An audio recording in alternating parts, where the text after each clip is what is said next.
Hello, it is Chase from the Patreon Chronicles. Today is September 11th, 2023, 22 years after 9/11. The time is 12:17 a.m. And today we're going to be talking about some big news. And that's going to come in the fact that Nikki Haley has a poll.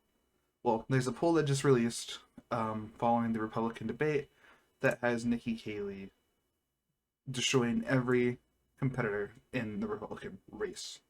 Um, CNN recently did polls that put pretty much the top candidates for the Republican nomination against Joe Biden in one-on-one races, and the results are pretty clear.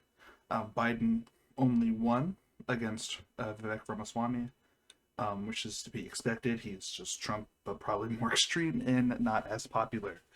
Um, Biden tied against DeSantis and lost against every other candidate, including Donald Trump.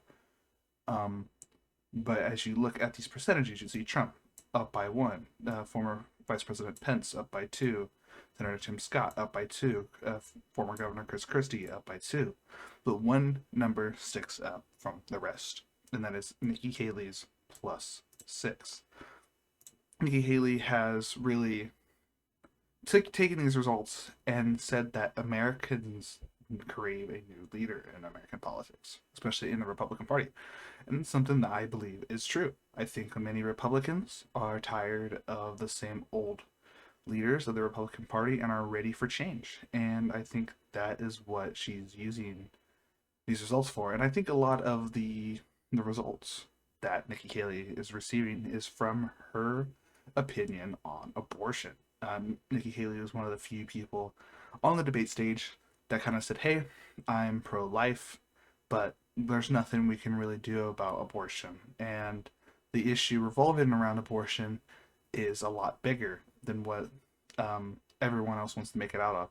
And again, every candidate on the stage kind of was like, "Hey, I'm a pro-life, um, politician," but the difference is that Nikki Haley was the only woman on that stage, and I think she took a well sensible opinion on it and said simply that it's not possible to pass a federal abortion ban, whether she'd like to or not, and she wants to focus on making compromise and seeing a difference made. And I think that really resonated with voters.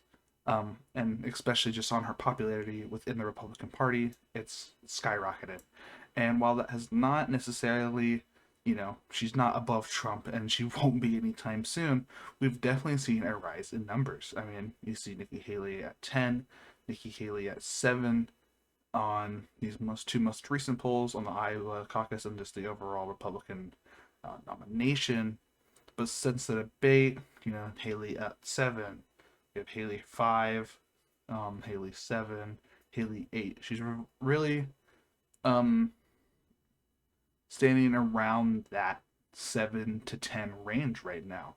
And if you go back to older polls, so let me see if I just go here, your politics here. Um, you go to older polls, so we'll stay on Haley. She was averaging before the debates, 3, 2, 3, 2, 2. She was maxed out at like 6 from YouGov. No, that was Marquette. She maxed out at 6 from YouGov or 6 from Harvard. On CNN, there's a lot of 6. That's the highest she ever reached. She did reach 7 and 10, but that was, again, you're taking a lot of candidates out. Um, and see, I mean, that's Trump, Trump, DeSantis, Haley, Pence, probably, and whoever this is. Tim Scott, that's a random person to include in that. But she really just wasn't making progress, and she fell back down. And as of late, pulling at 11%.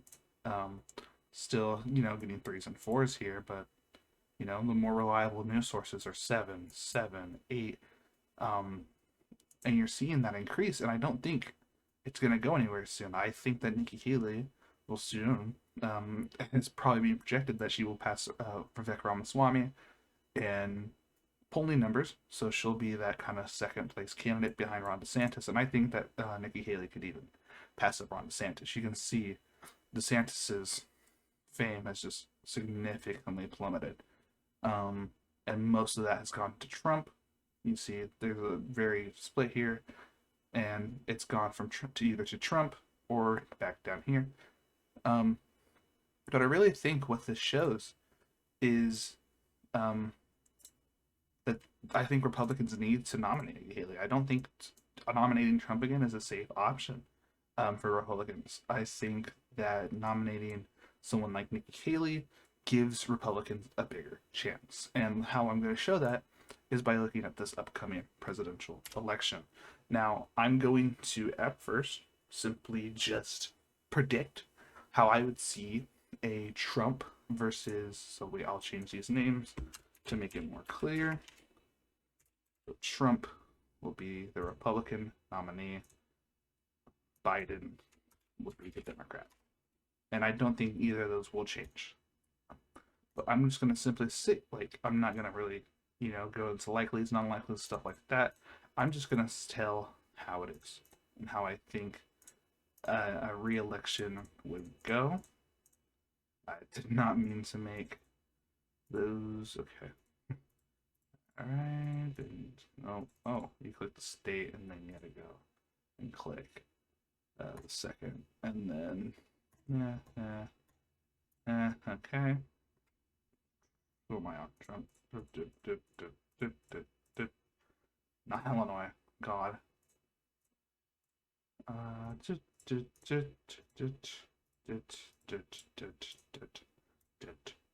And then everything else, I think, is Democrats.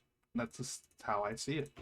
I see it being a closer. I see Biden losing Georgia, Trump being able to flip it, but I just don't see it being able to win the re-election.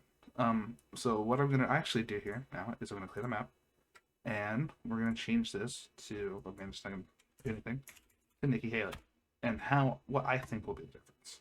So we'll start off with safe Democratic states, states that, are not gonna go by a 15 plus margin is how I see these states most likely going. You have, let's see, Maine's first, Vermont, Massachusetts, Connecticut, Rhode Island, New York, New Jersey, Delaware, Maryland, Hawaii, and that's it. You've got 159. And then safe Republican states, you could argue Montana should maybe not be safe, but it will be. And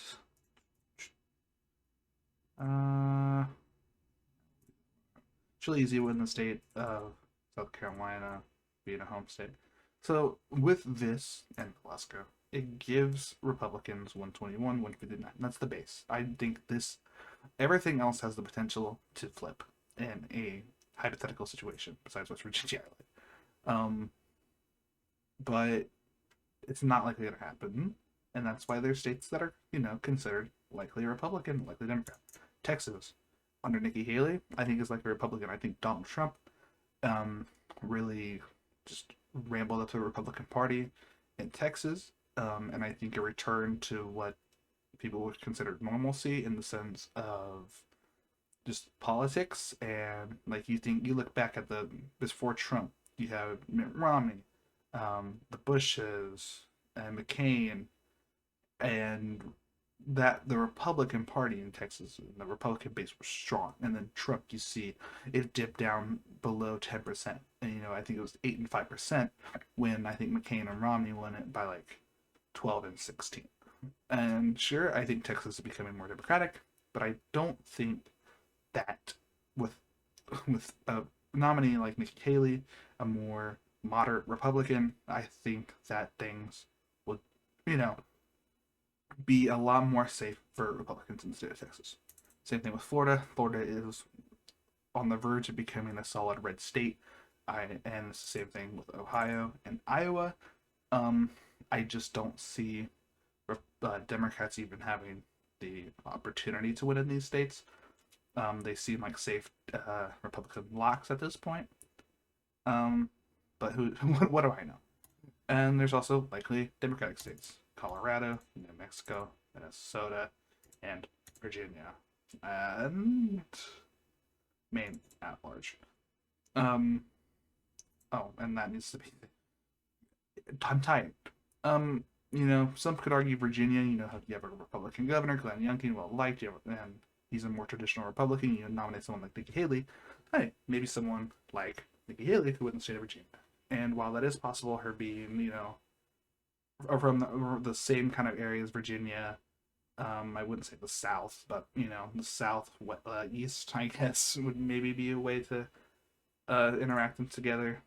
But I don't think you're able to flip that. Minnesota might as well just be is almost on the verge of becoming a safe blue state. You're not going to flip that anytime soon. Oh, well, also going to do Nebraska's second. The Republicans are losing in Nebraska's second. They can't draw it in a way that would help them out, and I don't see that changing anytime soon. Colorado and New Mexico used to be tight, and I think with the traditional Republican, they get tighter, but it's not enough to even flip it. Now we're going to look at like lean states. And the first lean state I'm going to categorize as North Carolina. I think with it being, again, close to Nikki Haley's home front of South Carolina, she gets a really big boost in the state. She does really well in the state. And I think, again, what I'm eyeing is that Nikki Haley is a more moderate nominee. And Republicans and independents and some Democrats were more likely to vote for an independent, a more moderate nominee than someone like Donald Trump, who's a lot more heavy right wing. He's a lot more extremist. And to say the least, I think Nikki Haley takes these states that are we're tired of an extremist Republican and bringing them back to the win column. Even though North Carolina was the state that's won. And the next one I will categorize Maine second is also one. I'm also going to categorize Georgia as a lean state, which already gives Nikki Haley the upper edge on what Trump had.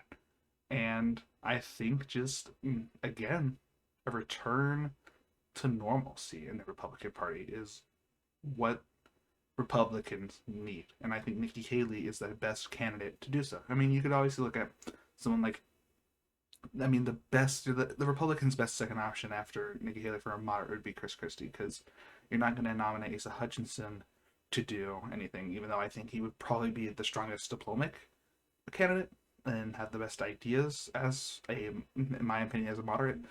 He has no chance. He's not enthusiastic. It's the same thing that's going to knock him and Jud Burgum out of the race. They're not enthusiastic enough. And I'm also going to categorize the state of Wisconsin as lean for Republicans, which puts Nikki Haley at 261. She needs to win either. Oh, also, I forgot DC. You need to probably make that a Democratic safe state. I just, again, a more traditional Republican in a state, and we'll get to Wisconsin, Michigan, Pennsylvania, which I think is where traditional Republicans really shine. I don't see them liking the real right wing extremist Republicans, but I do see the Rust Belt loving a moderate Republican. Obviously, Democrats are going to have states too, but they're not. I don't think any of these states that are left on the board can be determined to be lean for Democrats. I do, however, still see Democrats winning in the state of Nevada by a tilt margin. I think this is one of the most contentious races that will be in this election cycle. Nikki Haley, I don't think will be able to drive out that Hispanic base like Trump was able to and make these states either close or winnable, but she still makes it close. And I think, again, a traditional Republican gets that job done. I'm also going to say that Arizona will also go lean Democratic for the same reasons as Nevada.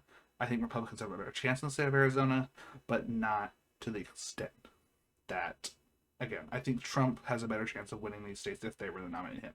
But I think you take 17 points here.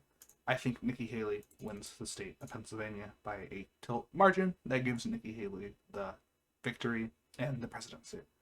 Um, so would you rather have 17 electoral votes or 19? The answer is fairly clear. Um, Again, and it's the same thing with Michigan. I think just Republicans in the Midwest and the Rust Belt want more traditional Republicans. They don't like the extremist, and they don't like the right wing part of the party. And I think again, a return to normalcy, you're going to keep like the extremist Republicans, safe Republicans are also going to vote for Nikki Haley. But you're also still going to get those independents. You're going to get those conservative Democrats to vote for you. And that's also, I see her winning in New Hampshire, a state that Republicans have not flipped since Bush. Um, and that's supposed to be a tilt margin. Like these are all going to be these 5 states: New Hampshire, Michigan, Pennsylvania, Nevada, and Arizona will be the safest states. Will have to be the safest states, the most contested states in an election. That would be between Nikki Haley and Joe Biden. I hate to beat a dead horse, but she's a more traditional Republican. What does New Hampshire love more than traditional Republicans? I mean, you look at Chris Sununu, who is a very well loved governor, and will be replaced by Kelly Ayotte very easily. Ayotte is. We talked about that in the governor's race. If you can go watch that video. But I think again, just looking at traditional Republicans, I think New Hampshire has a chance. And again, that takes the final results in my predictions of a Republican Nikki Haley versus a Democratic Joe Biden election in 2024 to be Nikki Haley 299 to Joe Biden's 239. Nikki Haley successfully flips the states of Wisconsin, Michigan, Pennsylvania, New Hampshire, and Georgia. Joe Biden keeps everything else and doesn't really win anything that was not his. But yeah, I think that's just again, I think Nikki Haley has the best chances of winning in a election in 2024 because of just her moderacy and her views on abortion, especially. She's able to drive out the women in the Republican Party to vote consistently for the Republican Party. I know there was a lot of women who consider themselves Republicans that did not vote for Trump because of his abortion views and the people he nominated to the court. And I think these kinds of moderate views will win Haley an election, but Haley has a bigger challenge winning the Republican nomination. And that is something that I think she needs to focus on more than these poll numbers. So that's going to be the video today. Hope you guys enjoyed the video. Don't forget to comment, like, subscribe if you liked the video. Tell me you liked it. If you didn't like the video, tell me how I could do better. And yeah, I hope you guys enjoyed the video. Comment, like, subscribe. I just said all that kind of stuff. I am very tired. And I'll see you guys in the next video.